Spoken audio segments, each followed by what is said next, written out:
గుంటూరు నగరంలో అభివృద్ధి పరిగెత్తుతున్నటువంటి పరిస్థితులు గత 15 రోజుల నుంచి చూస్తూ ఉన్నారు.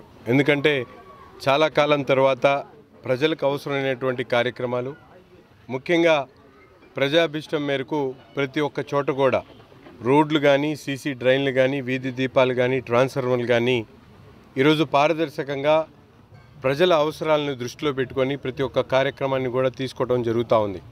అందులో భాగంగా ముఖ్యంగా శారదా కాలనీ ప్రాంతంలో గతంలో ఒక స్కూలు అలాగే అర్బన్ హెల్త్ సెంటర్ ఉండి రోజు వందలాది మంది ఈ ప్రాంతానికి వచ్చేటువంటి పరిస్థితులన రోడ్ లేకపోవడంతో ఇప్పుడు అవసరమైనటువంటి రోడ్ని వెంటనే ఏర్పాటు చేయాలనే ఆలోచనతో 25 లక్షల రూపాయలతో ఈ కార్యక్రమాన్ని ఈరోజు శంకుస్థాపన చేయడం జరిగింది.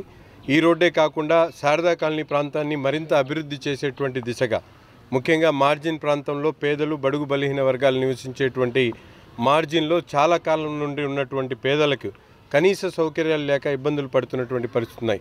ముఖ్యంగా మంచినీరు సరిగా సరఫరా కాకపోవడంతో గతంలో ఒక తల్లి చనిపోవడం జరిగింది. ఒక పాప 18 సంవత్సరాల పాప రమ్య అనే పాప డయేరియా బారిన పడి చనిపోవడం.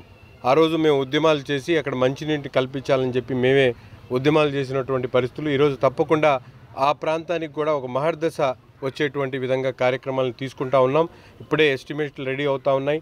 మున్సిపల్ అధికారులు, స్థానికంగా ఉన్నటువంటి కూటమి నాయకులందరూ కూడా దాని మీద పూర్తిగా దృష్టి సారించి పేదలు, ముఖ్యంగా బడుగు బలహీన వర్గాలకు అవసరమైనటువంటి సూపర్ స్ట్రక్చరల్ ట్యాక్స్ దాంతోపాటు వాళ్ళందరికీ కూడా ప్రతి ఇంటికి కూడా సురక్షితమైన నీరు ఏదైతే చంద్రబాబు నాయుడు గారి కల కన్నారో సురక్షితమైనటువంటి నీరు ప్రతి ఇంటికి అందించేటువంటి కార్యక్రమాన్ని గుంటూరు తూర్పు నియోజకవర్గంలో పెద్ద ఎత్తున చేపట్టబోతా ఉన్నాం.